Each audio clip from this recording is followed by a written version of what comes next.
worldly desires, like a desert scorched by the sun. The holy name entering within my heart through the holes of my ears showers unparalleled nectar upon my soul. The holy name speaks from within my heart, moves on the tip of my tongue, and constantly dances on it in the form of transcendental sound. My throat becomes choked up, my body violently trembles, and my feet move uncontrollably. Rivers of tears flow from my eyes. Perspiration pours from my body.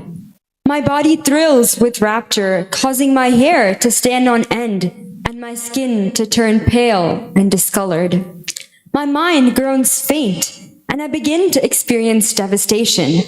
My entire body is shattered in a flood of ecstasies. While causing such an ecstatic disturbance, the holy name showers liquid nectar on my heart and drowns me in the ocean of divine love of Godhead. He does not allow me to understand anything, for he has made me truly mad and has stolen my heart and all my wealth.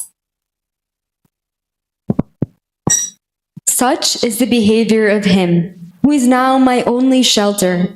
I am not capable of describing all this.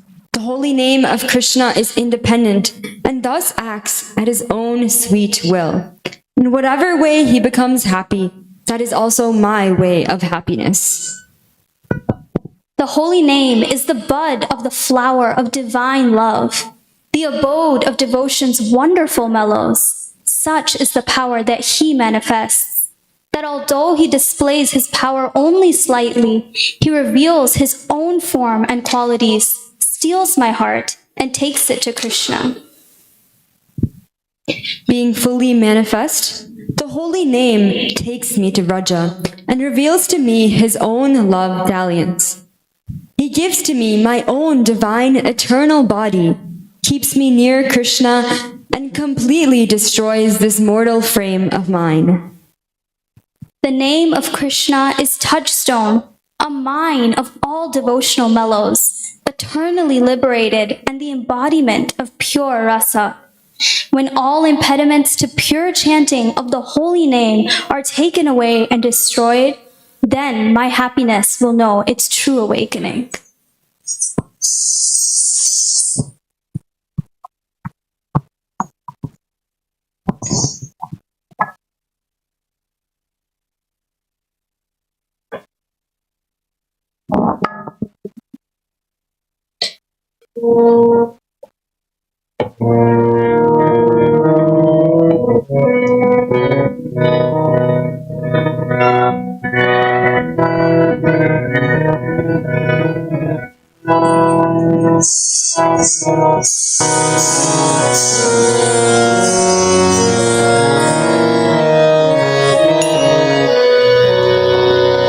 Krishna naam dhare kotaba vishaya vasana nale murachita sada jale ravi tapta marubhumi sam kanarandhra patha diya hृदि माझे praveshiya harishoya sudhanupam hridaya hoite bale jivara grite chale shabda rupe nache anukshan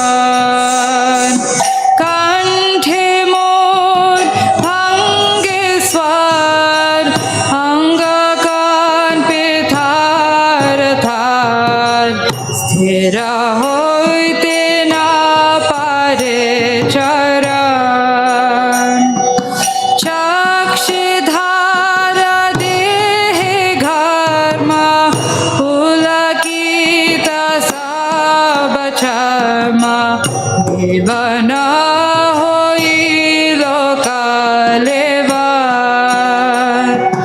মূর্ছিতা হইল মন প্রলয়ের আগমন ভাবে সর্বদেহ jar jar होरिए तो उपद्रव चित्ते वर्षे सुधा द्रव मोरे डारे पे मेरा सागरे किछु ना बुझिते दिल मोरे तो बातुला कइल मोर चित्त वित्त सबहरे नोइनो आश्रय जार हेनो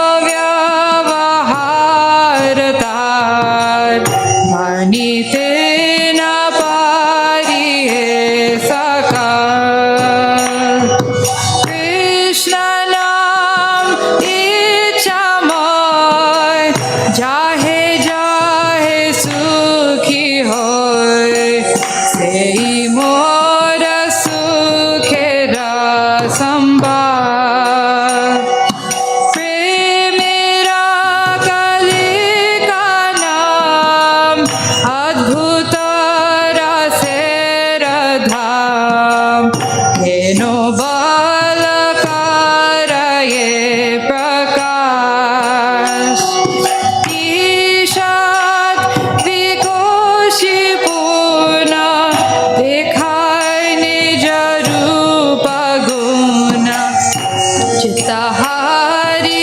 लोया कृष्ण पार पूर्ण विकसित होया ब्रज मोर जाय दोया देखाय मोर स्वरूप विलास मोर सिद्ध देह दिया कृष्ण पाश राखे गिया हे देहेर कोरे सर्वनाश कृष्ण नाम चिंतामणि अखिल रसेर खानि नित्य मुक्त शुद्ध रसमय नामेरा बलाई जाता सबलोए होय हाता तबे मोर सुखेरा उदय कृष्ण नाम धारे कोटबा कृष्ण नाम धारे Kotba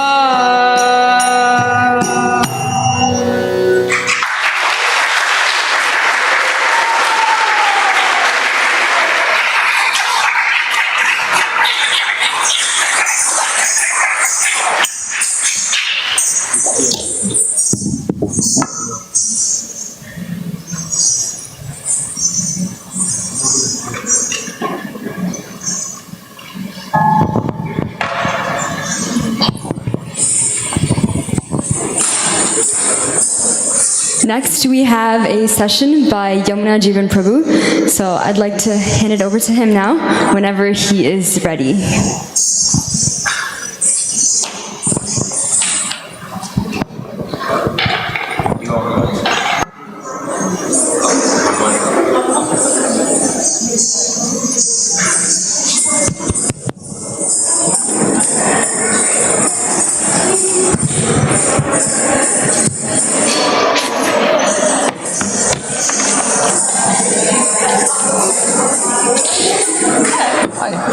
Do you need harmonic precision? Complete Raghunath. No, I just play Karta. Oh, okay. Oh, so someone else will play it. If somebody else is available.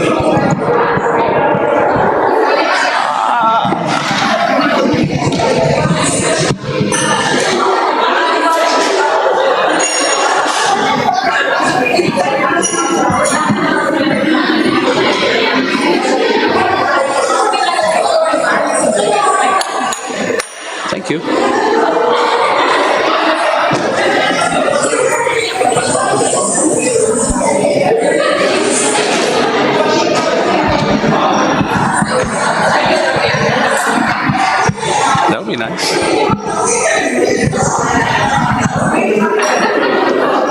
Thank you.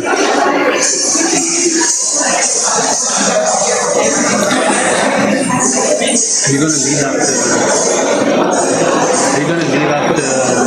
Yeah. No, Kirtan. Are you going to say something? Okay, because I might need some help with getting the stuff on the corner there. Later, not now.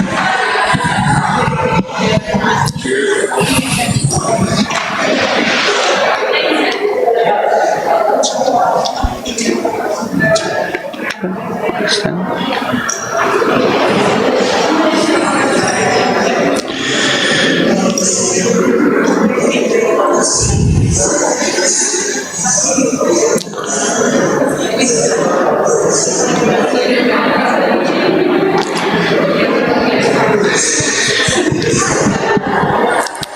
Hare Krishna.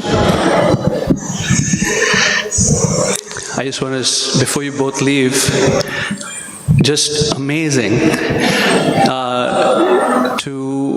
that young ladies are maintaining the culture of the Vedic culture, that you're maintaining that I was just moved by that. But not only that, the way you dedicated it to Krishna and the holy name was just outstanding. And to do it with a live, I don't know how you guys practice without Shri Rupa with you, but to do it with a live playing of the music and you were still synchronized, that was fantastic, really. So thank you. Now the boring part. So chant Jai Radha Madhav. Oh, you're here. I have a feeling your mother asked you to be here. No? No? Okay. Thank you for being here. Jai Radha Madhava Kunja Vihari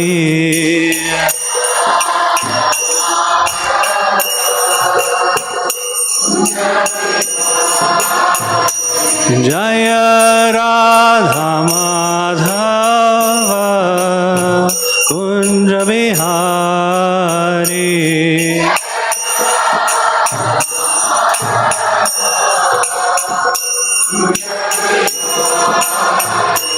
Jaya Gopi Janavallabha Girivardhari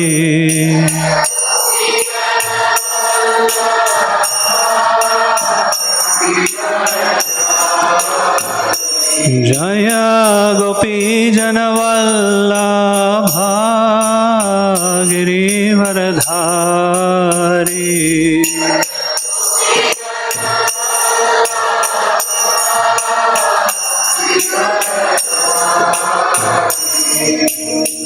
Yashodanandana Brajjana Ranjana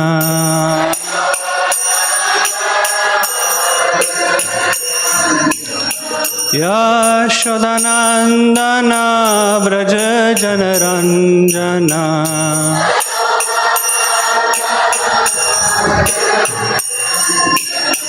Yamunatira Vanachari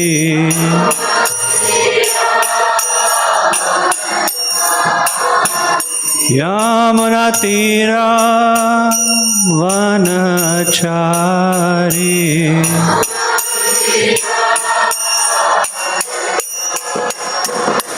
Jaya Radha Madhava Kunja Vihari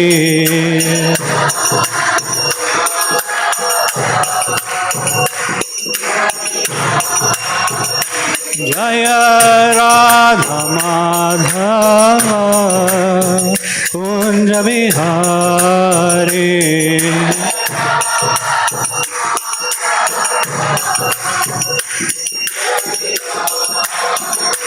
Jaya Gopi Janavallabha Girivardhari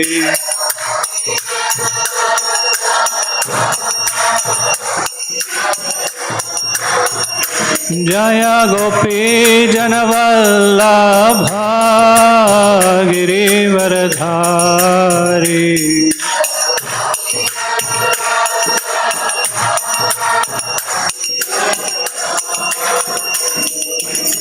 Yashodanandana Braja Janaranjana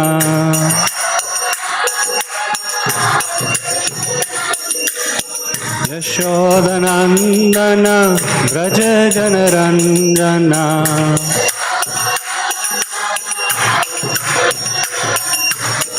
Yamunatira Vanachari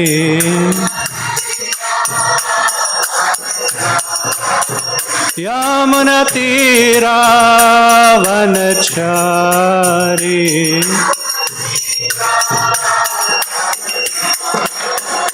Jaya Radha Madhava Kunja Vihari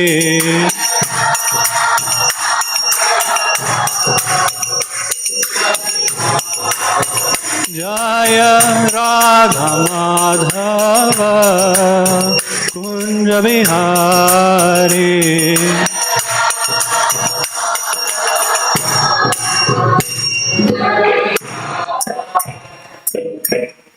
Jai Om Vishnupad Paramhamsa Parivajakacharya Ashtottara Shatashi Srimad Divine Grace Abhay Charanaravinda Bhakti Vedanta Swami Srila Prabhupada Ki Jai Anant Koti Vaishnavinda Ki Jai Shri Shri Radha Shyam Sundar Ki Jai Harinam Sankirtan Ki Jai Samvita Bhaktivinda Ki Jai Nitai Go Premanande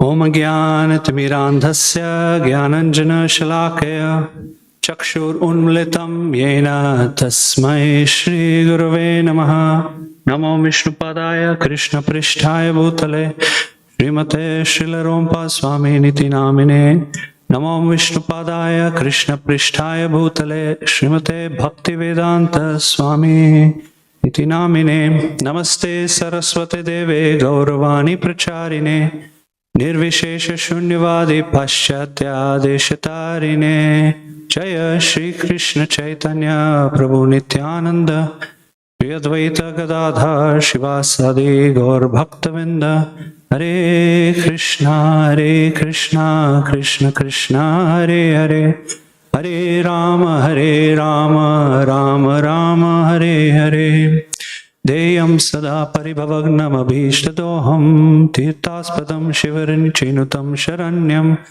Bhrityartihan pranatapala bhavabdipotam Vande mahapurushate charanarvindam. Hare Krishna everyone. Thank you very much for being here. It's after breakfast. Hopefully you've had sufficient digestion time before we get to this topic of the Japa journey map.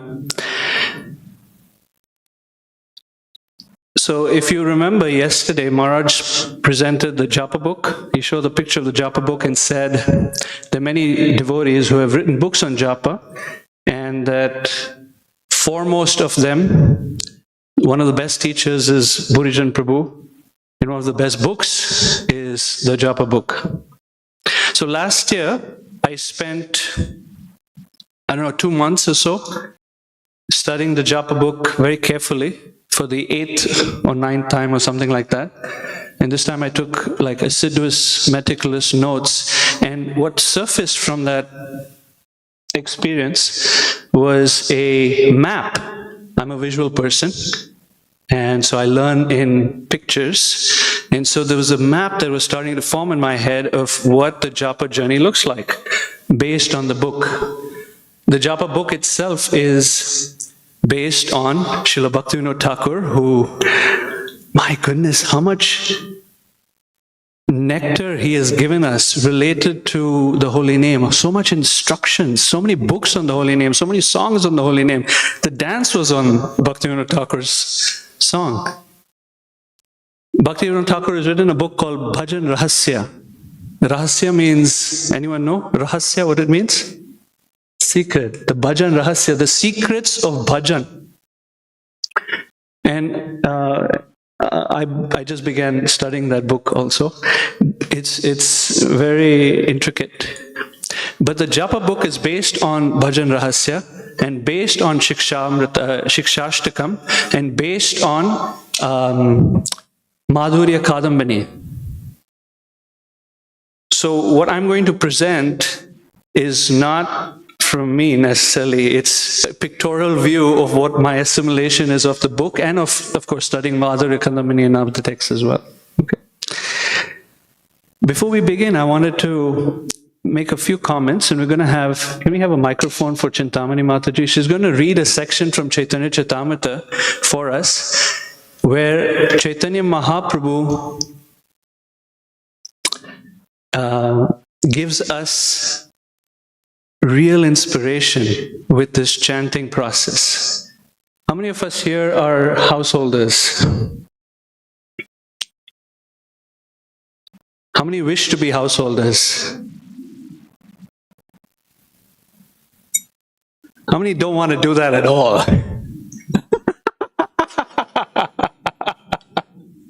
Okay. So this is specifically, all right, this is a section where the devotees, this is 15th chapter of Madhya Leela, Chaitanya Chaitamrita, where the devotees have just completed having this amazing time with Mahaprabhu, okay? The 4 months of the rainy season, they've had this Rath Yatra festival, they've had this very intimate time with Mahaprabhu, and now they're heading back to Bengal. Can you imagine the feeling? Some of you may have attended yatras with your spiritual master, and at the end of the yatra, you're like, I don't really want to go, but I've got to go.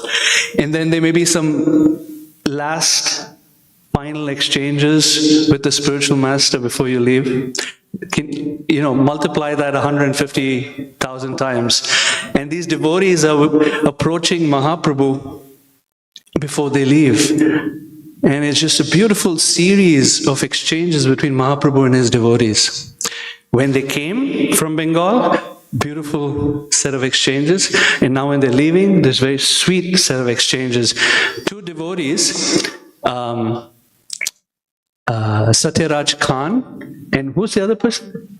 Ramananda Rai? Okay. I thought Ramananda Rai stayed with him, but okay, Ramananda Rai and Satyaraj Khan approach Mahaprabhu and they're asking a question.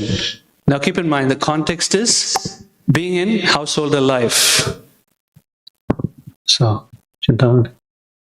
I'll try to put this up here, by the way. Huh? Yeah, please, translation as well. You do the translation, please. So this is Chaitanya Charitamrita, Madhya 15:102. তবে রামানন্দ আর সত্যরাজ খান প্রভুর চরণে কিছু কইল নিবেদন. After this, Ramananda Vasu and Satyaraj Khan both submitted questions at the lotus feet of Sri Chaitanya Mahaprabhu. গৃহস্থ বিষয়ী আমি কি মোর সাধনে শ্রীমুখে আজ্ঞা করো প্রভু নিবেদি চরণে.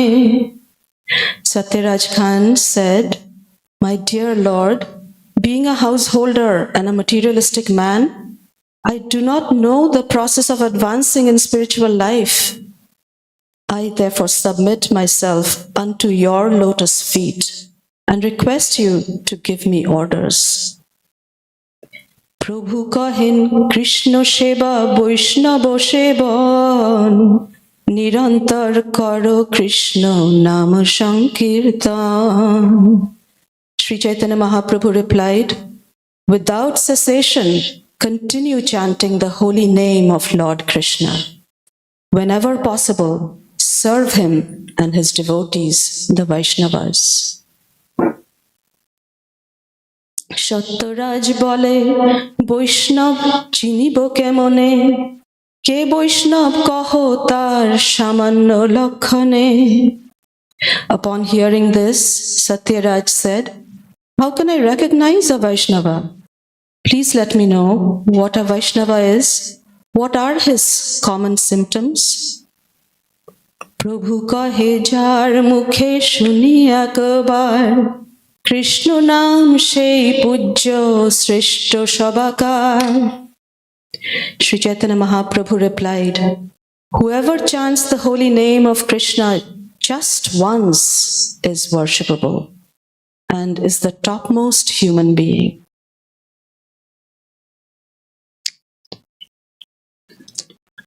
এক কৃষ্ণ নামে করে সর্ব পাপ ক্ষয়, নববিধা ভক্তিপূর্ণ নাম হইতে হয়।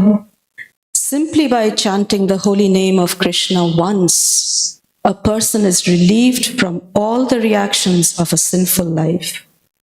One can complete the 9 processes of devotional service simply by chanting the holy name.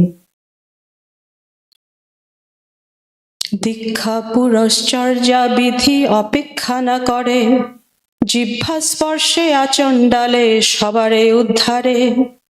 One does not have to undergo initiation or execute the activities required before initiation. One simply has to vibrate the holy name with his lips. Thus, even a man in the lowest class, Chandal, can be delivered. Scrolling down. অনুসঙ্গ ফলে করে সংসারেরও ক্ষয়, চিত্ত আকর্ষিয়া করায় Krishna প্রেমোদয়। By chanting the holy name of the Lord, one dissolves his entanglement in material activities. After this, one becomes very much attracted to Krishna, and thus dormant love for Krishna is awakened. So this one is in Sanskrit. Akrishti krita chetasam sumanasa uchchatanam chamhasa achandalam amukha sulabho vasyascha mukti shriya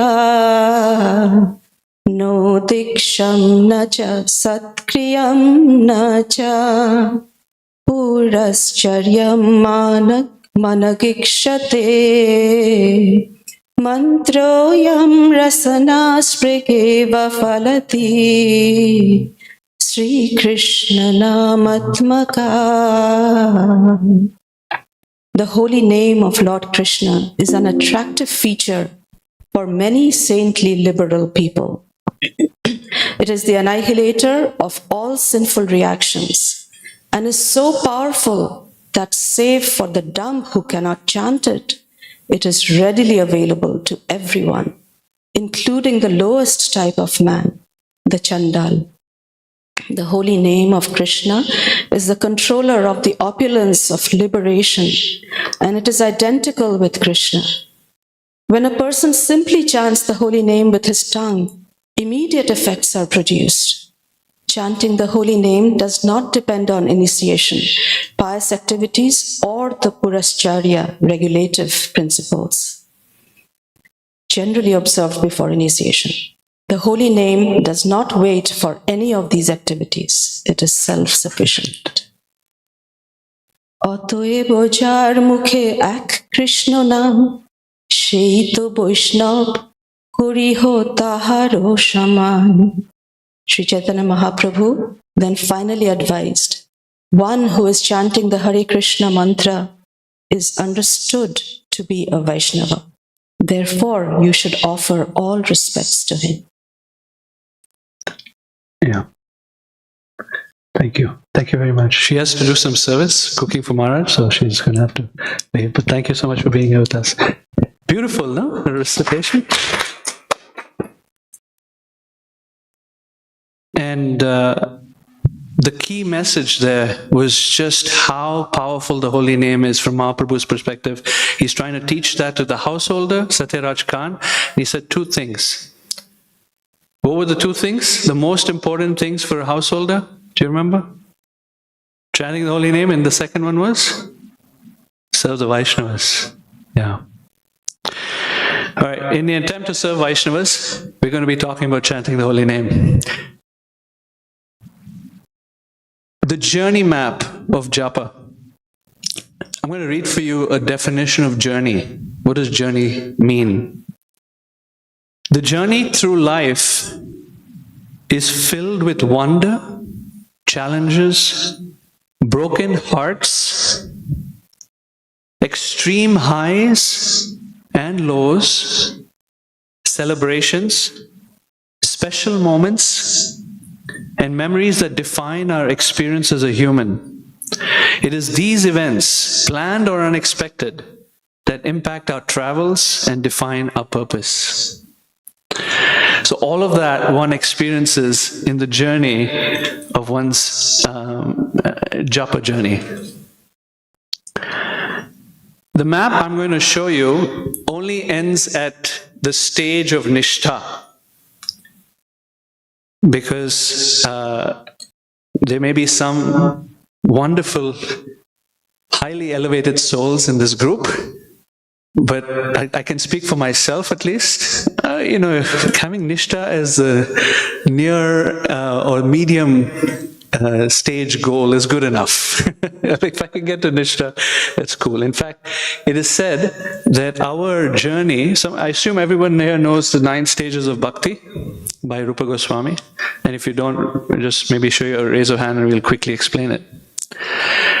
But the 9 stages of bhakti, you get to nishtha and then it's downhill from there, meaning it becomes easier.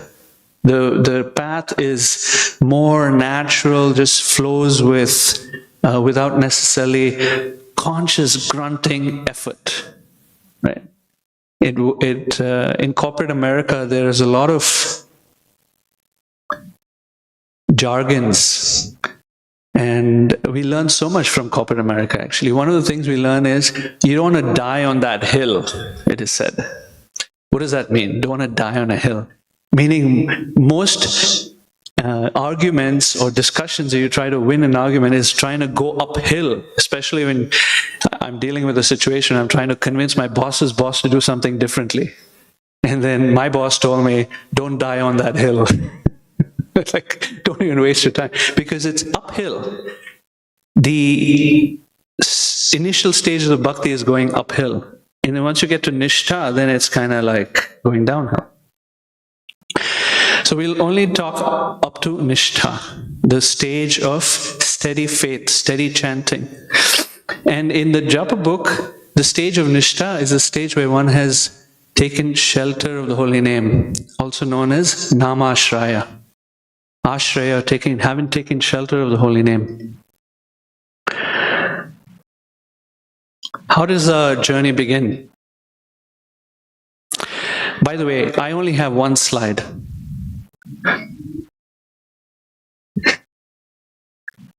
Only one slide. We're just going to go through one slide for the rest of the time together. Again, corporate training, you tell a story with one slide. So we're just going to try to do that, okay? So there's a lot of intricate information in here, and I hope your eyesight is good. For those of you in the back, we'll see what happens. So our journey begins with what's known as Adav Shraddha. What is Adav Shraddha? Shraddha is faith, right? And Adav is the initial or beginning faith. It's like the blossoming of faith. So we often hear the seed of bhakti is given by the devotees. And what is that seed of bhakti? It's 2 things. It's number 1 is faith. It's Shraddha. In what? In scripture. Shastriya Shraddha. According to Jiva Goswami, that's what he explains. Jiva Goswami also explains that it's also, that seed is mati, or that inclination to serve Krishna. That internal shift of consciousness that says, there's something beyond the rigmarole of material life. I want to achieve something higher. I know I had that when I was a kid. There's something beyond this. In fact, I don't know if I shared with my sister, but when I was a kid, I remember looking myself in a mirror and thinking, are you God? Do you remember? Did I tell you that? And then I came to the conclusion that I'm not. Because my intellect said, if I was God, I would know it. So therefore, since I'm questioning that whether I'm God, therefore I'm not God. That makes sense? That was a 8-year-old boy or something like that. Maybe your age, I don't remember.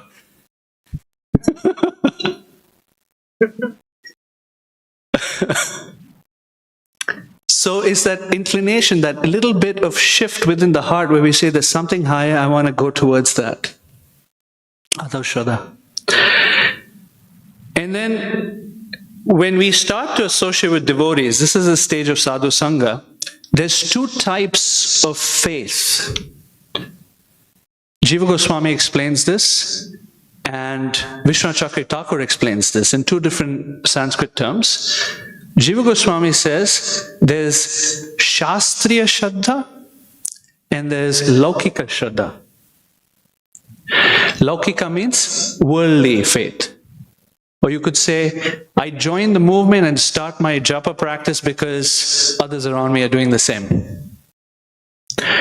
Or some forceful, or you could say persuasive preaching of a devotee. So I don't know if you can see the text below there. So the top two, the two bullets there, number one is Shastriya Shraddha and Laukika Shraddha, where you are persuaded by someone else to sort of take up the path of bhakti. Guess which one is stronger? Shastriya Shraddha is stronger. Because Laukika Shraddha is that kind of Shraddha is based on acceptance and validation from external sources. So sometimes you'll see people who take up the chanting process, sometimes when they get into conflicts with other people, they stop the chanting. And they stop chanting. Why do they stop chanting? Because the Shraddha is on the more ephemeral side. It's the Laukika Shraddha. It's the Vishwanath Chakravarti Thakur uses different terms. Vishwanath Chakravarti Thakur uses Swabhaviki Shraddha and Balat Utpadita Shraddha. Swabhaviki means it's very internal to you. And Balat Utpadita Shraddha is meaning by the force of some external person kind of convincing you. So a test of what Shraddha one might have is based on when we get into conflicts with devotees, does that impact our chanting or does that enhance our chanting? If it's Shastriya Shraddha, it'll enhance one chanting because now where do you go? You're having conflict with the devotee. Now what do you do? Right? You take shelter of the holy name. Now what is devotee association? Sadhu Sangha. So according to Vishwanath Chakravarti Thakur, and I keep referring to acharyas, maybe I should stop doing that so it's less distracting. But Vishwanath Chakravarti Thakur and Rupa Goswami both say there's three qualities of what is devotee association. Devotee association is not just hanging out and talking about the weather and how Trump's doing wonderful things for the world and things like that. That's not devotee association. According to these great acharyas, there's three facets that make association of devotee association. Number one, snigdhasya. There's an affectionate relationship. Foundational, affectionate relationship. Number two, sajatya, like-mindedness.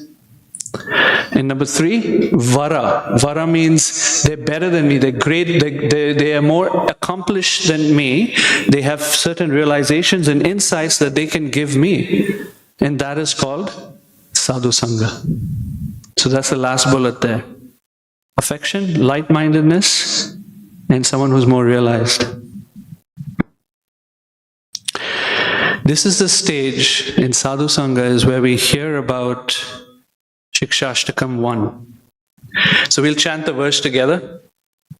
Cheto darpanam arjanam bhavamahadavagni virvapanam Shreya kairava chandrika vitaranam vidyavadu jivanam Anandamudivardhanam Pratipadam Purnamrita Swadanam Sarvatma Snapanam Param Vijayate Shri Krishna Sankirtanam. In Shikshashtakam 1, we learn about 7 glories of the holy name. That gets us started with Bhajana Kriya.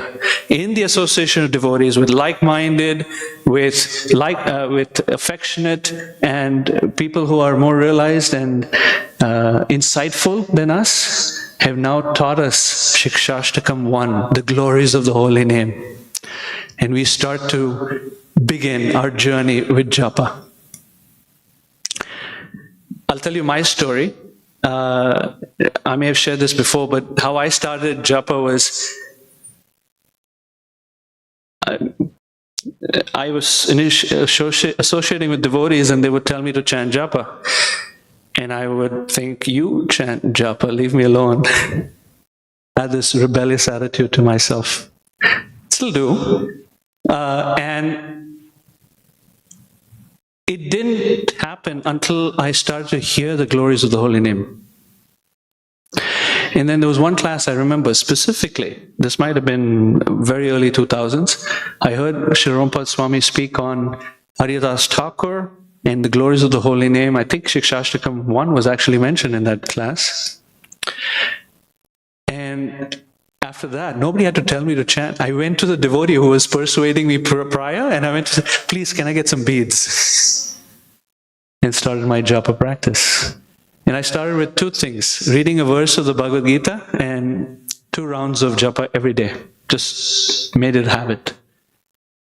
And within 2 weeks, I found amazing things happen in my life. My mother and my sister were intent on becoming vegetarians. They became vegetarians. We were not. We didn't grow up vegetarians. And I always looked up to them like, wow, these guys are just amazing. They have such willpower to become vegetarians. And I wanted to. And it happened for about 24 hours when I was in college. And that was it. But when I started to chant the Hare Krishna mantra within 2 weeks, that was it. I never looked at meat eating again. I look back. So what I realized is this chanting is giving me some inner strength that I couldn't access before. It wasn't coming from me. It was some external, energy that was giving me strength. And that was my experience at the very beginning of Bhajana Kriya. So let's take a little bit of a break here and turn to the person next to you and discuss in less than 3 minutes, 3 minutes or so, we can extend it, we'll see how it's going, about how your beginning journey with the chanting started. How did you start chanting the Hare Krishna mantra? Okay, I assume everyone's chanting here. If you're not, then oh well.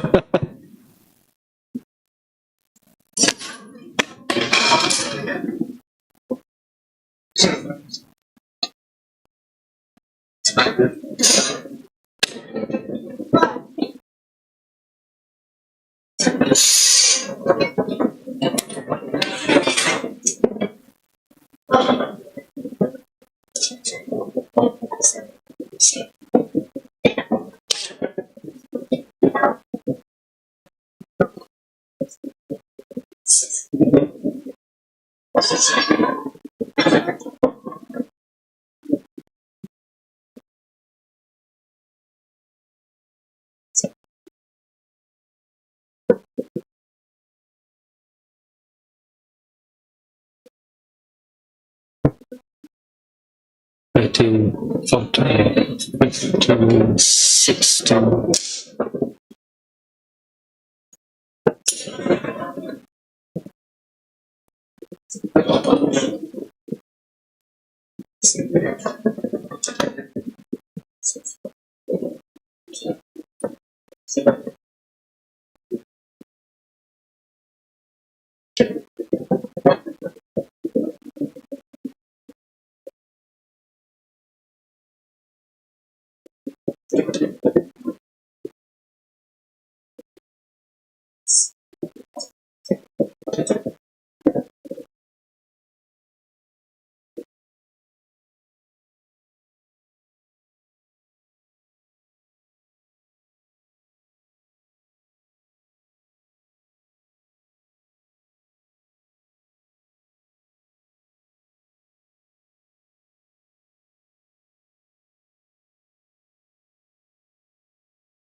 30 seconds left.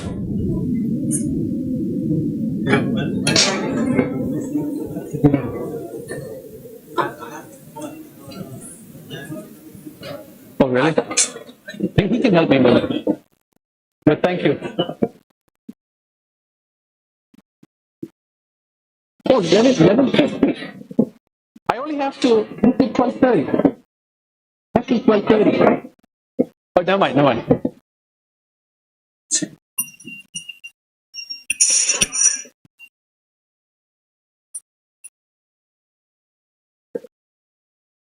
Yeah, sounds like an alarm clock, right?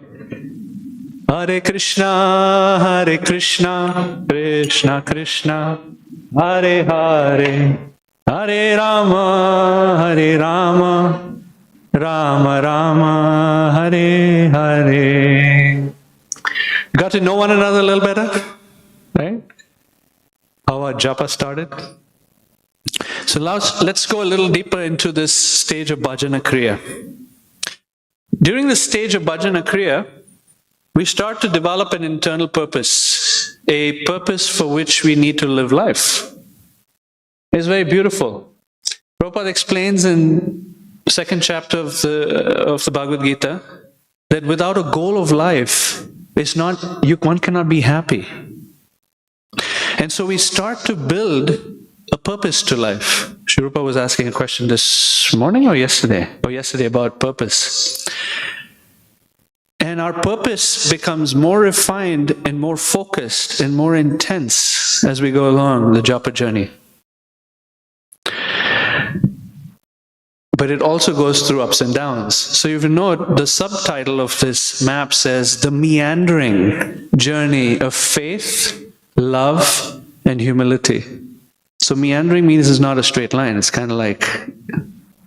So our purpose, we'll notice that our purpose kind of goes up and down. It becomes intense sometimes and kind of weakens other times. Yes? But at this stage, we're just starting to build a purpose in life. We're starting to get a goal. Oh, I have a goal in life. And it's nice. When I first met my wife, she said, my goal in life to be a CEO of Microsoft.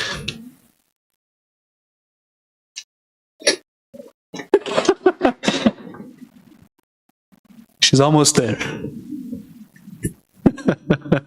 But we totally shift. Right?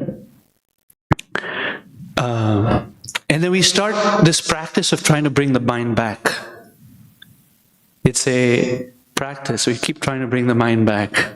And if we bring the mind back once or twice, the entire japa cycle, we're like, oh, that's pretty good. Right? We don't realize how distracted we are until we try to be attentive.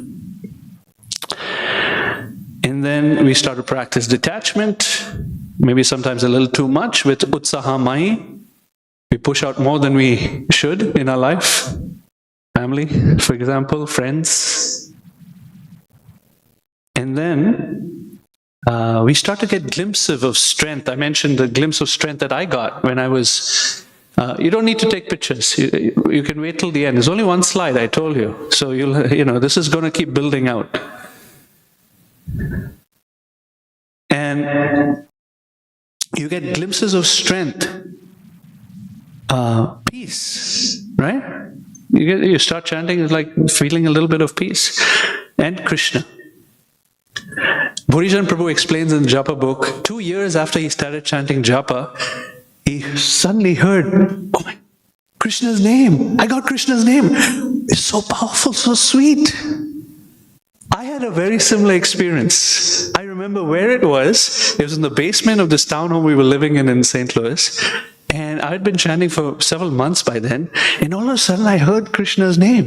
It's like, oh, Krishna. That was really nice. That was sweet. That was beautiful. And then it was gone. Poof, it was gone. It's like how Krishna appeared to Narada Muni and then he was left. He left. So we get these little glimpses of Krishna. May I ask you to be a little vulnerable and share with me, how many of you have experienced that little glimpse of Krishna? That little sweetness of the name. Bhajana Kriya, you start to get that. Okay. And then we continue on the journey. And then we see things like no taste. Bhaktivinoda Thakur explains why we have no taste. The Shikshashtakam 2, Chaitanya Mahaprabhu says this is the next phase in the journey. By the way, we're only going to get to Shikshashtakam 3, that's it. We're going to end with Shikshashtakam 3 today. So, Mahaprabhu says, Nam namakari bauda nija sarva shakti tatrarpita niyamata smarane nakala etadrashi tava kripa bhagavan mamapi durdeva midrshamiha jani nanuragaha. I have no taste. The holy name is so powerful, so beautiful, so sweet, so inviting, so loving, so kind. For me, I have no taste. Why? So Bhaktivinoda Thakur gives us 4 reasons why we don't have taste. A symptom of not having taste is when we complete 16 rounds, there's a sense of relief. It's a daily uphill battle. Got to 16. Finally.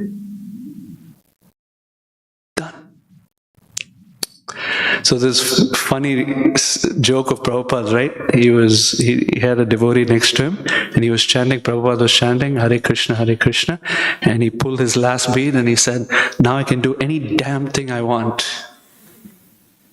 Shoo! No taste. There's a symptom of no taste. And the symptom of taste is you don't want to stop. So why is there no taste? Bhaktivinoda Thakur says there's 4 things. The first one, Tattva Sandarbha. Tattva Vibhrama. Vibhrama. Brahma means mistaken. Different than Brahma, Lord Brahma. Lord Brahma is certainly not mistaken. That's Lord Brahma. There's Brahma, B-H. Brahma means mistake or confusion. Vibhrama means totally bewildered. Tattva Vibhrama means totally bewildered about reality. Tattva.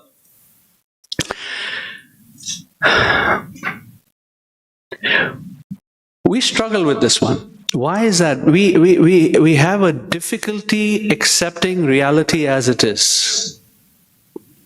We have an inherent difficulty. I mean, that's why we came to the material world. Our philosophy explains that our inability to accept reality, which is Krishna is at the center and I'm not, is the very reason we're here. That we have these material bodies that we're struggling with. So this Tattva Vibhrama is at the root of our problem, actually. We struggle with understanding that I'm insignificant, for example. There are many facets to Tattva Vibhrama. One of them is that I am ordinary and insignificant. I remember hearing this one class.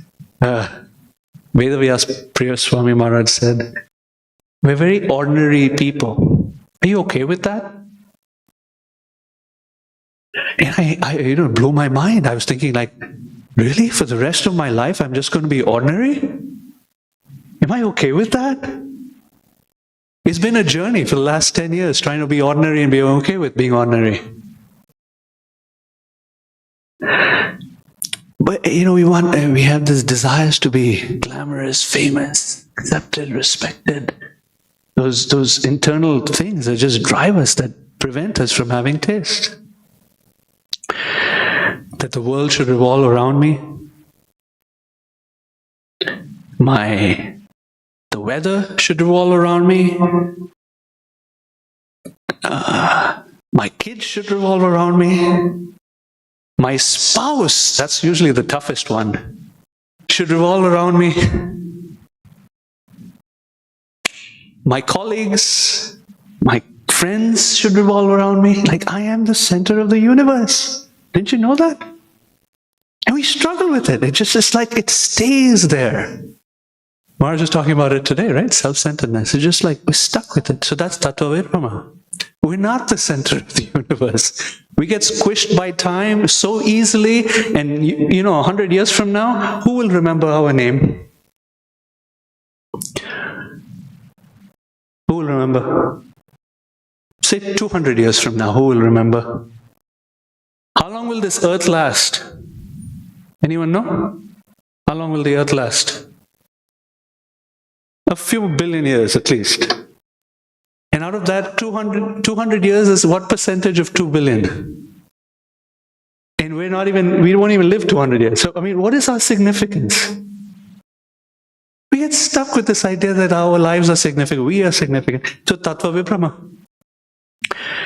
And then that's with us. Then how do we see others? Tattva Vibrama is mistaking others' identity. We think people to be their bodies and their mind.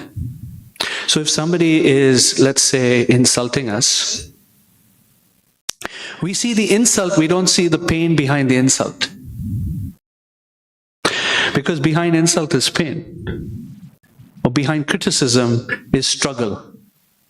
And behind struggle is a person who has lost connection with Krishna. So we miss to see that.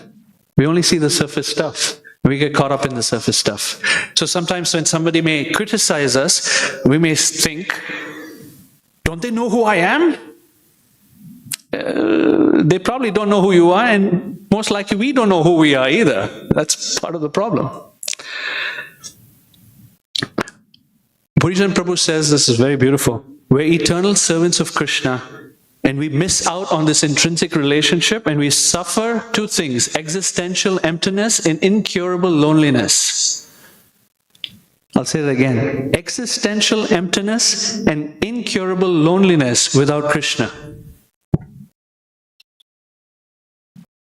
We try to not be lonely, so we find partners, we find friends, and then there's still that pinch in the heart that says, I'm not fully understood. Isn't it? There's a relationship lacking here. There's something that's not fulfilling me completely. Prabhupada would say there's a prick in the heart. There's a pinprick in society in general. That pinprick in society starts with our own heart. So this is all Tattva Vibrama. Not having proper understanding of who others are, who we are. And then Tattva Vibrama is also not understand Krishna's dominance, Krishna's controllership, Krishna's power. When things are going all awry and off the side of the road, and we're like, but Krishna's in control. We forget. The second one of why there's no taste. It is thirst for the temporary. So Bhaktivinoda Thakur explains that we like material comforts. Nice hotels, decent beds, right? Good temperature in the room. As the summer is raging in Chicago, for the first time I'm experiencing summer to this extent. I've never experienced Chicago this hot. It's really hot, right? Maximum 5 days of greater than 90 degrees. It's been 15 days of greater than 90 degrees, and it's just keep going. And we just began July. I was thinking, just 250 years ago, how did people live without air conditioners? What is that? There were trees. Even under the trees, it can be very humid and tough to manage. We're so used to these material comforts, isn't it? Our bank balance, you look at the bank balance, you see sufficient money, a little bit of comfort. People are not criticizing me today. I'm comfortable. There's no tension in my relationships. We become people pleasers. I'm comfortable. Material comforts. A second idea of thirst for the temporary, heavenly pleasures. Nice prasadam. Making sure to go to the temple when there's paneer. Sexual delights. fancy homes and cars. When I take japa walks around neighborhoods in America here, I just marvel at how big homes are. And usually during the day, they're only keeping one thing cool, the dog, because everybody else is at work. Right? I mean, the homes are so huge, especially in the suburbs here in Naperville. You see, like, the opulence is just amazing.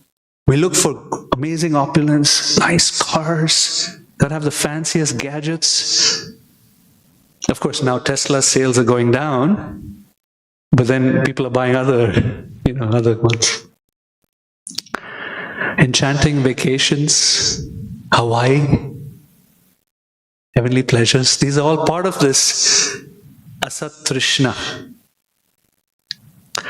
And then another feature of Asat Trishna is mystic potencies, trying to control things. Like the mystic potency of trying to control my husband, looking at him a certain way, or my wife, make sure he, cleans up after himself. I have some experience with this, obviously.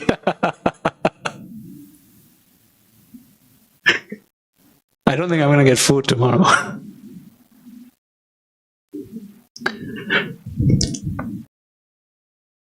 Asat Trishna is also freedom from suffering. We want freedom from suffering, or moksha.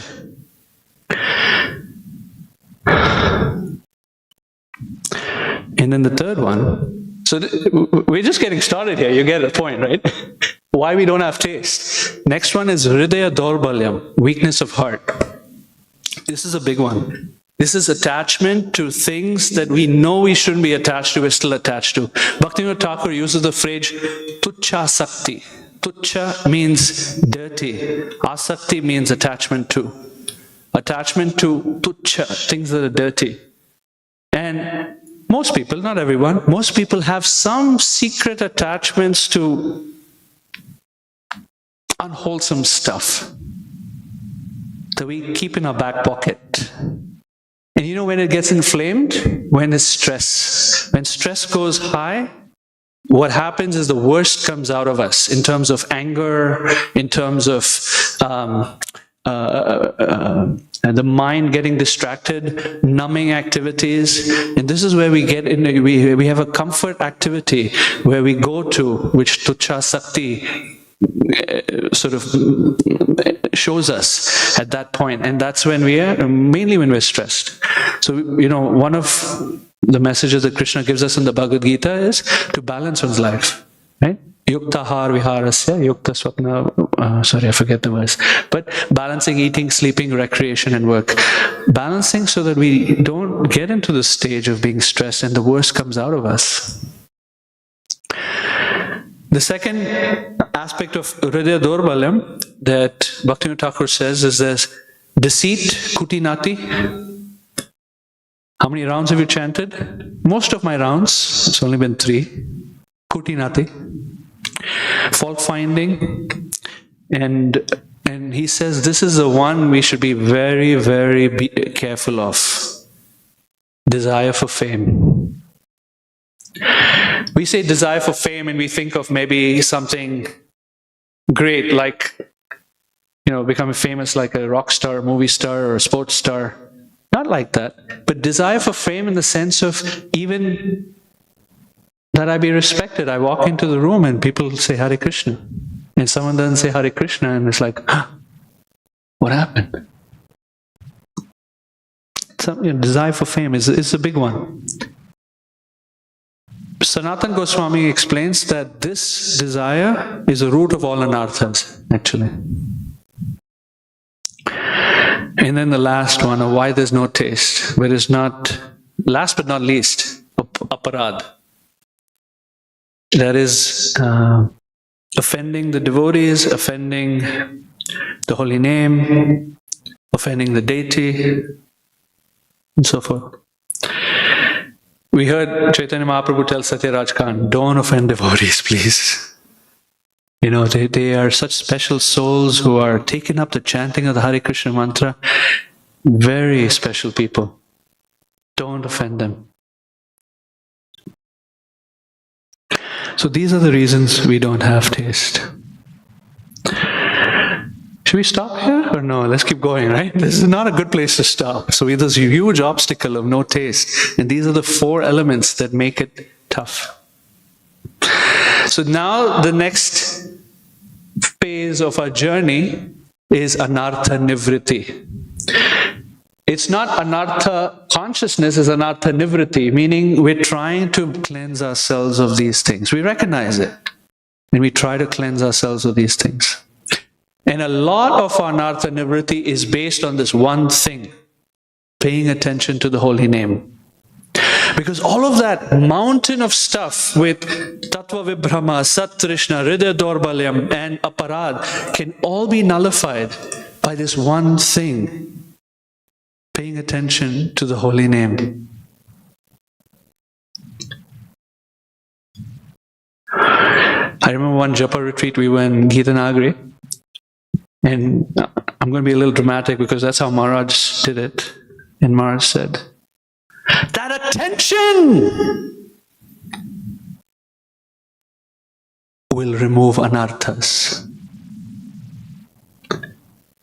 Don't try to work on it separately. The attention on the holy name will remove anarthas. Okay, so we'll try. How do we pay attention to the holy name?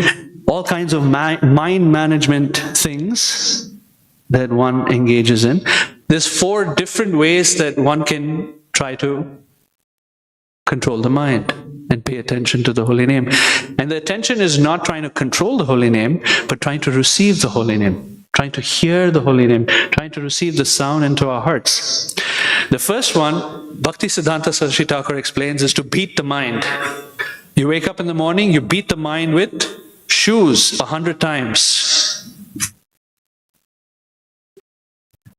And before you go to bed, you take a broomstick and you beat your mind.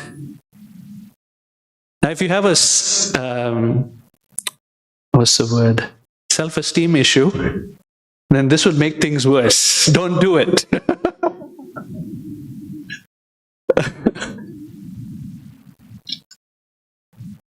The second one is pleading with the mind. My dear mind, please, give me a break. Please, so many lifetimes you've been torturing me and making me go here and there, my dear mind. Just calm down for once. The mind doesn't want to calm down. So pleading with the mind. The devotee Raghunath Das Goswami gave this Mana Shiksha, beautiful set of 8 verses where each verse is a plea to the mind. He's begging the mind. I'll share with you this one plea.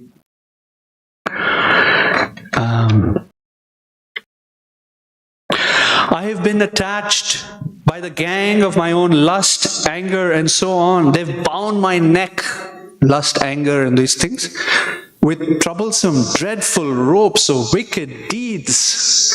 I'm being killed. Cry out piteously. Oh, killer of Baka, they're killing me. Please save me. Oh, devotees of the killer of Baka, please save me. That plea, this is the anartha nivritti, means one is trying to remove the anarthas. You're intensely praying to Krishna. And another one is to ignore it. This was Prabhupada's formula. So Prabhupada would tell all his devotees, engage in service 24 hours a day.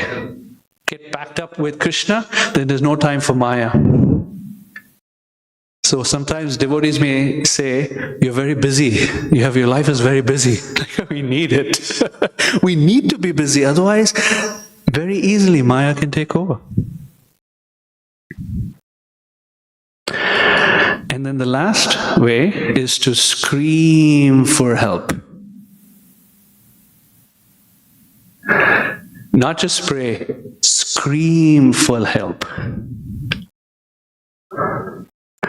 But to be screaming, you have to feel really desperate. To be really desperate, one needs to be really introspective and be in touch with reality. right? To be in touch with reality, to be truly honest, one has to have some sense of confidence.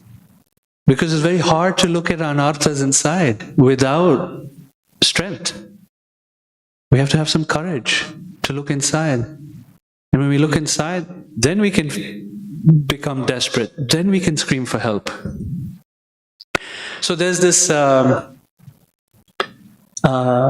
idea called Meta. Are you familiar with the company Meta? Facebook? They own Facebook. So there's something called metacognition. There's cognition, meaning we have an intellect that we're analyzing stuff and recognizing how, how things work. Then there's metacognition. According to leadership gurus, they explain that metacognition is being able to recognize how my intellect is working. So there's a Shishi Radha Shyam Sundar Ki Jai.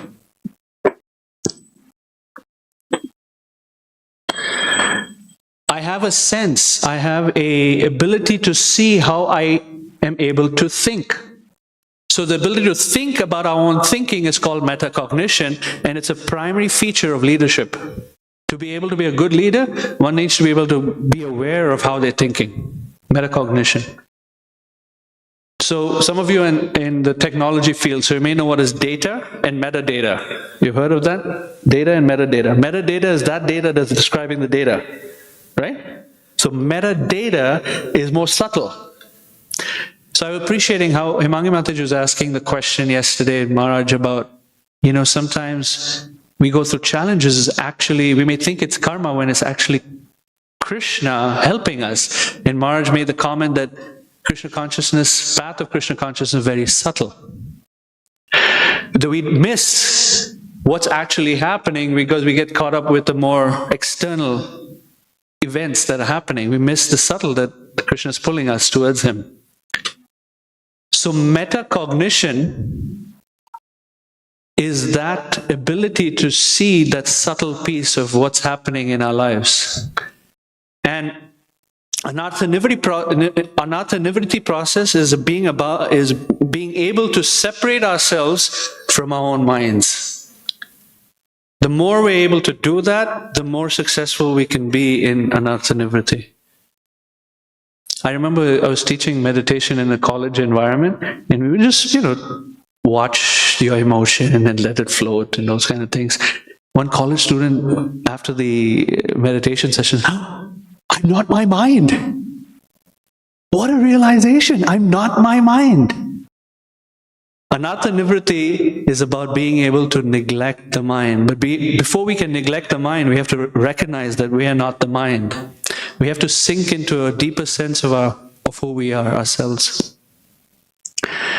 So this is the journey of anartha nivritti. Okay, so one may think, very good, I'm working on it. I am going to make progress here, right? I get it. I know how to control my mind. These are the 4 things. I'm going to make progress. Practice devotional service for a couple of decades, and guess what? You realize it's a desert. It doesn't get worse. It doesn't get better. It's only getting worse. We recognize even more our impurities. We recognize even more our insignificance. The sense of our inabilities. I can't do this. It's a rude awakening of our own inabilities. This is what's called dark night of the soul. In the 1500s, there was a Catholic priest from Spain, and he called it La Noche Oscura del Alma. La Noche is night. Oscura means dark. Alma means the soul. La Noche Oscura del Alma, the dark night of the soul. And even in Catholicism, by the way, very similar realizations to what we might experience in our japa journey. It is said that just prior to the dark night of soul, one has experiences of God in a flickering manner. Just like we were talking about Bhajana Kriya, you get glimpses of Krishna. And then it's not steady. When you're trying to become steady, you're trying to have steady experience and realization and relationship with God. and then this dark night of soul happens, where you sink into this deep well of despair. In this state of trying to cross the desert of despair, it's a very challenging time of our lives. We want to be isolated. We take this time for ourselves. We want to figure out, do I want to continue or not?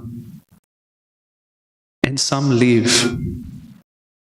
In this state of deep despair, some devotees can't handle anymore and they leave this glorious path of japa.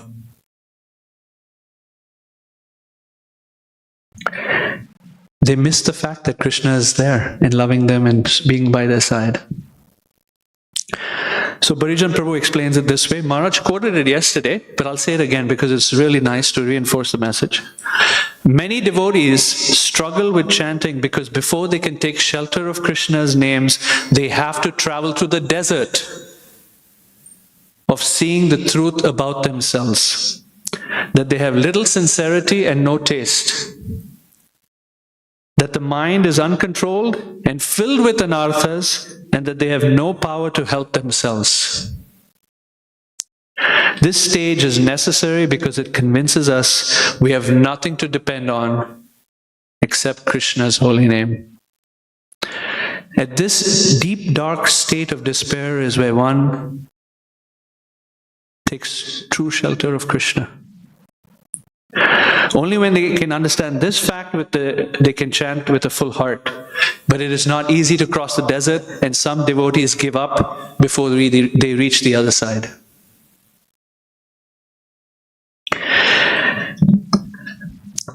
The last bullet point is very important. Before one can become humble, one has to experience humiliation. Humiliation precedes humility. Being thoroughly embarrassed about our state of affairs is a necessary step to be truly and solidly humble.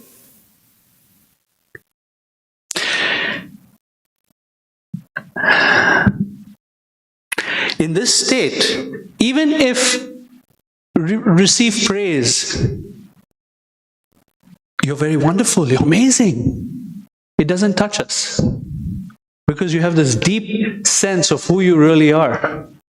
And you recognize, and if someone criticizes you, you're like, yeah, actually, you're probably right. Because they only have a fleeting glimpse into my heart.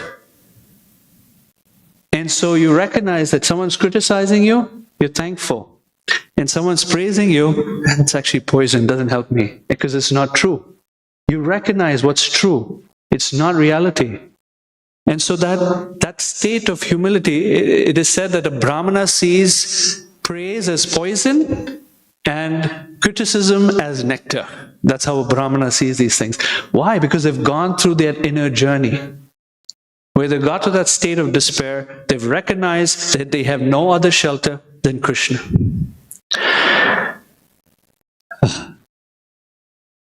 Now, Bhaktivinoda Thakur sings,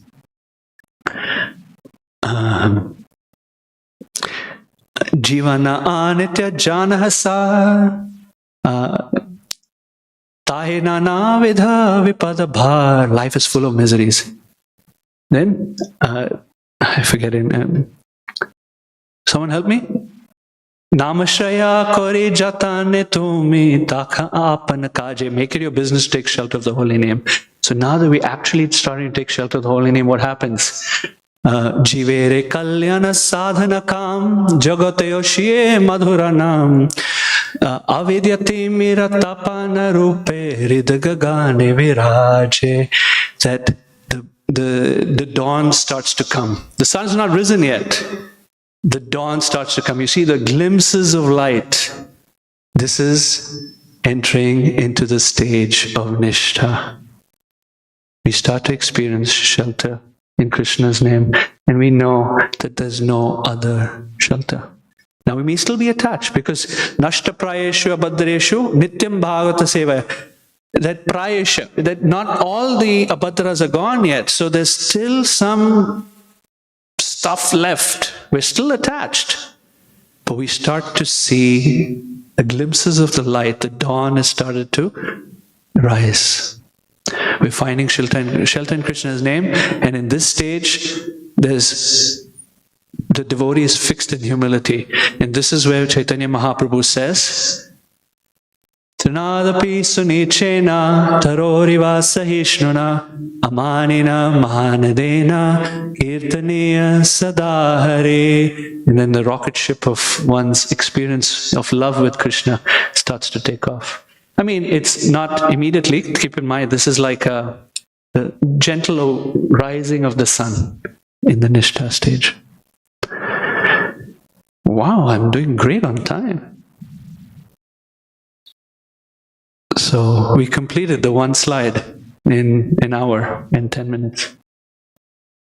So I'm going to pause there and see if there's some questions before we go to an exercise. We have 5 minutes for some questions or comments.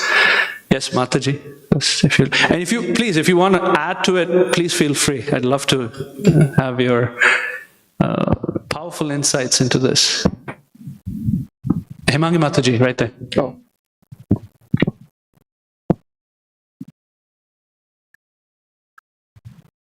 I have 50 copies of this that I'll be giving to everyone. So you can take a picture, but I also have physical copies. Very well put together because we both discussed, like we both have been reading this Japa book. So we exchange our notes. So you sent me this yesterday, and this morning when I was doing Japa, before that I was going through this, and it's really nice, thank you for putting the whole thing together. I wouldn't be able to do such a good job, so thank you so much. You made a statement, you said behind criticism is struggle. Yeah. Can you elaborate on that? Because I think where I'm going through with this is that because criticism is what that actually unknowingly takes you into the zone of, aparat, like, committing offenses towards devotees, which is, like Krishna says, I can even forgive somebody who offends me, but not my devotees.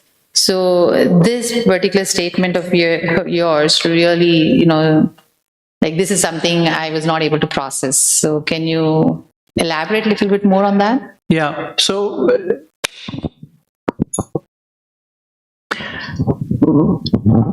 persons have needs. We have a bunch of needs that drive us, that drive our inner being and that drive our behavior.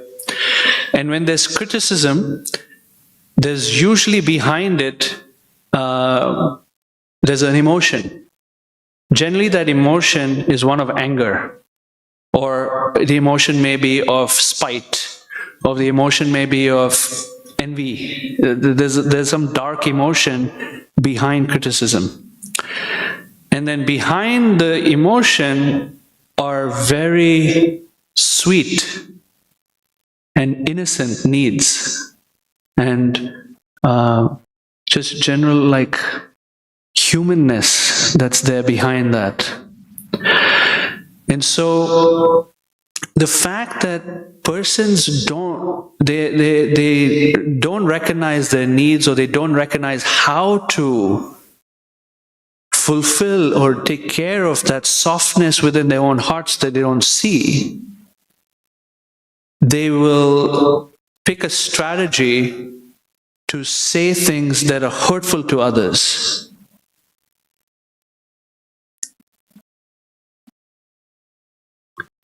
Not actually.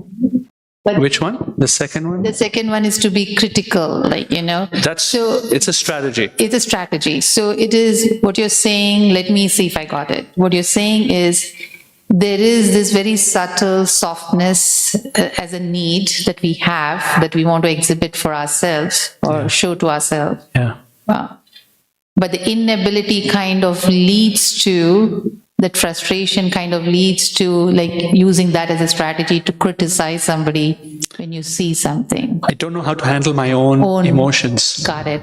I can relate with that. And that's the struggle that they're dealing with. So behind criticism is a struggle, and behind struggle is lack of love that they're experiencing with Krishna. It's nice because you put it very well, because some years ago I recognized about myself, but I couldn't put it in words the way you put it just now. So thank you. Thank you, Hare Krishna. Somebody else had a Rashika Manjari? Ladies first, go ahead.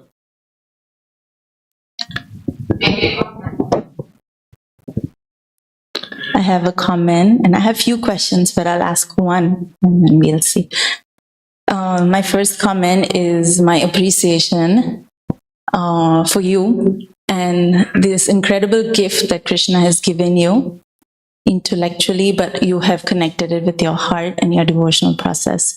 When you were in the 10th grade and I was in the 8th grade, I don't know if you recollect when you taught me something that was very hard for me in physics.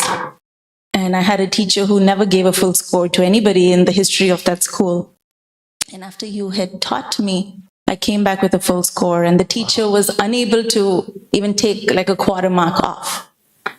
So at that time, I realized like the strength that you had intellectually to bring so much, because what I was able to present was above and beyond the matter, which is why she couldn't reduce anything. And you taught me for half an hour for, you know, the tests we used to have monthly or whatever. So it was a 1 month amount. So I was going back to that and also appreciating now that, you know, you brought it into your devotional process, and it's not just here, it's here too. You know, it's connecting so much material, so much valuable insight, but from your heart and your experience. So that is my appreciation. And then I'm embarrassed and super honored. I am just blown away. And I love you very much. I love you too. And then my questions, I'll ask this first one. And then if there's time, I'll ask more. In the bhajan that Narottam Das Thakur has written, Ebaro Karuna Koro Vaishnava Gosai, there is the phrase, Gangara Parasha Hoile Pashate Pavan. So it is, I'll read the translation. The holy name delivers one who has committed an offense to Lord Hari. But if one commits an offense to you, being the Vaishnava, there is no means of deliverance. When you were expressing about the no taste and the 4 types, you spoke about the aprada offenses, and then you mentioned that the attention to the holy name can help us eradicate those. So I was reflecting that it doesn't take away that offense committed, it takes away the tendency to commit it again, is the attention to the holy name. Like, yeah. And I wasn't comprehensive with that statement. The comprehensiveness is the 2 things, not just one, but 2 things. To go anartha nivriti has 2 components that are primary. One is attention to the holy name, and the 2 is conscious abstinence from aparad. There has to be that conscious attempt to not offend. And attention to all, both are required. Now one can, anartha nivriti, so you see that broom and bucket right next to it, that's when it starts to happen. and there should be some attempts to rectify those apradas? Yes, yes. Yes, and the beauty of the holy name, the beauty of the process of chanting the holy name is, as we approach the thing that you know, we're approaching the absolute truth. That's Krishna. It's like approaching the sun. And when you approach the absolute truth, you've got to be more truthful. You're coming in touch more in reality. So everything about your life becomes more real and authentic, including your relationships with devotees. So if you've hurt someone, you naturally want to go and fix that relationship because it's more real for you now. So as you approach Krishna, you can't help but be burnt away as you approach that sun. So truth, as you approach truth, authenticity becomes more apparent in one's life. Make sense? All right, thank you. I'm aware of time. So, yeah, we'll take one more and then we'll go to an exercise. Yeah, go ahead. Hare Krishna, Prabhu. Hare Krishna. I'm coming here first time, so I'm not as familiar with you. But my question, when we were having this You're discussion, lucky. we were having the discussion about how we started chanting. But so we happened to we grew up in India, and it was part of life for us. And you kind of mentioned that I chanted 2 weeks the holy name, and then I could quit eating meat. And we were kind of thinking there are lots of, I'm not even able to quit drinking milk. I want to become a vegan, just, and then so my question, it's less curiosity, is that, was it the intensity of the chanting that gave you that much strength? I mean, coming from a different culture to suddenly change such a drastic habit, or was it a grace of the masters and the Krishna that was simply doing the magic?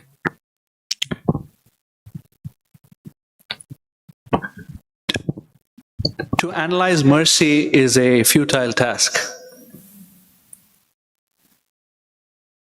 And you're asking me to do that. But I'll say this, how mercy acts in each devotee's life and what Krishna wants to teach us is very unique.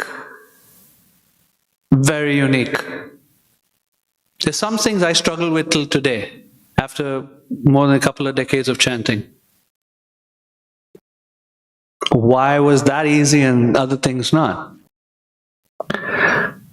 And this is where we're completely dependent on the Master. The other comment I will make, though, is when I started chanting, it was based on a relationship with a spiritual master.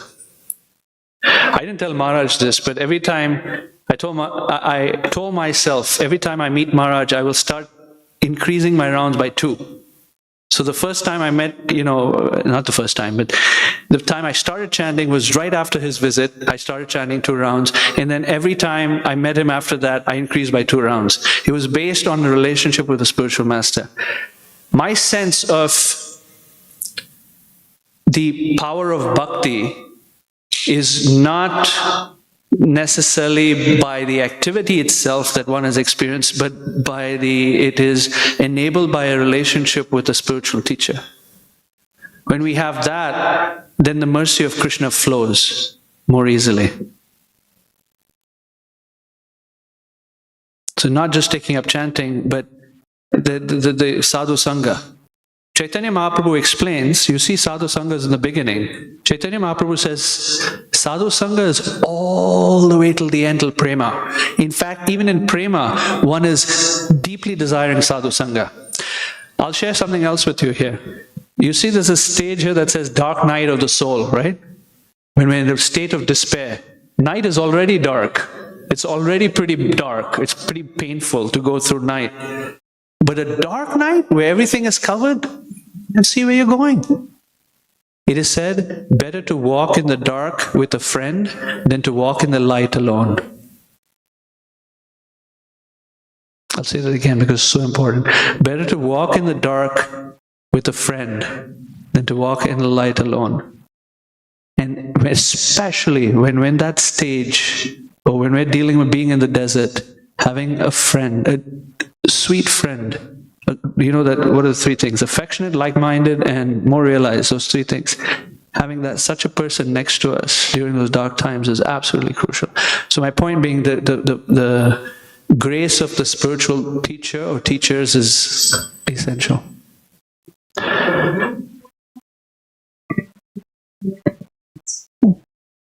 Volunteered.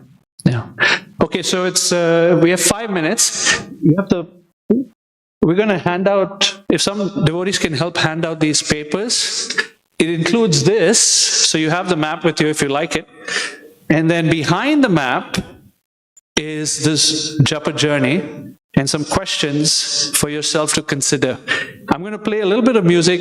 I have only 5 minutes left, so take some time to write down 3 things. What have you felt along the journey? What were some challenges you experienced? And then what or who has helped you?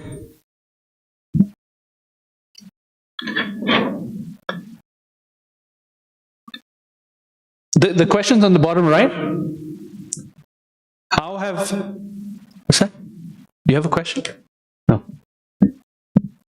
Huh? Oh. Oh, sorry. How have you felt along the journey? What were some challenges, and what or who has helped you?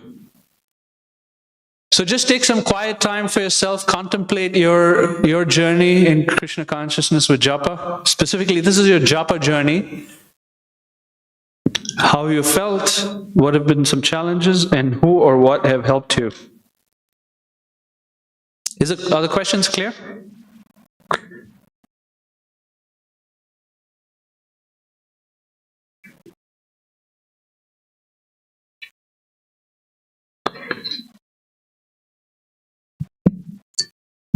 We have 50 copies. Any more copies? Done? Okay, sorry.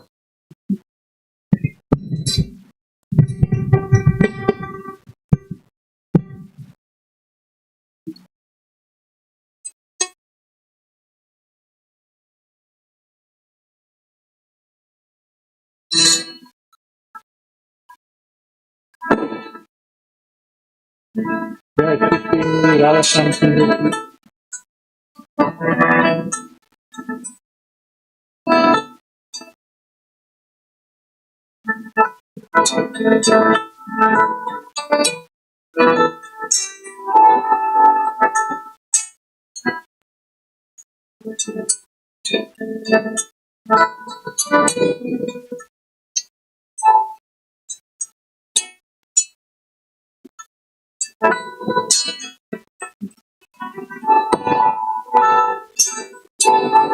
Anyone wants to spend? You have to.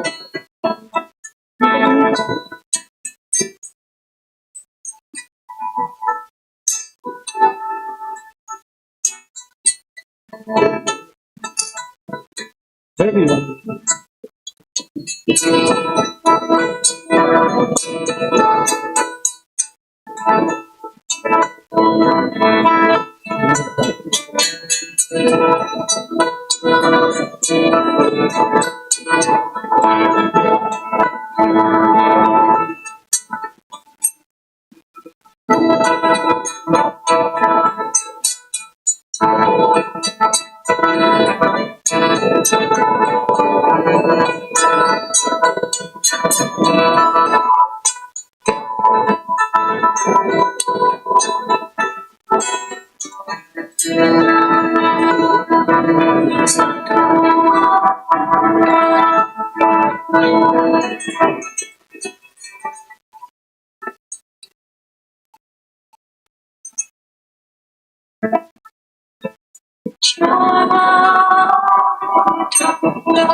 Don't know so much what's here. You are my picture.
Hare Krishna.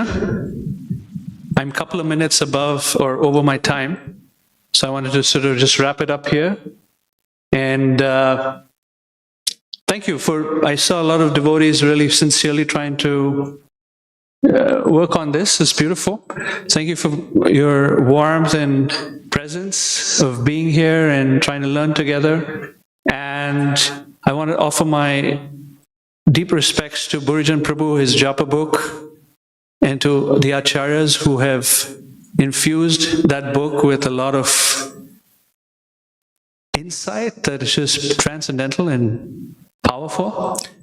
And of course to our spiritual master, who, without whom none of this would actually happen. So thank you all very much. Srila Prabhupada ki jai, Grantaraj Srimad Bhagavatam ki jai, and Gaur Bhaktavinda ki jai.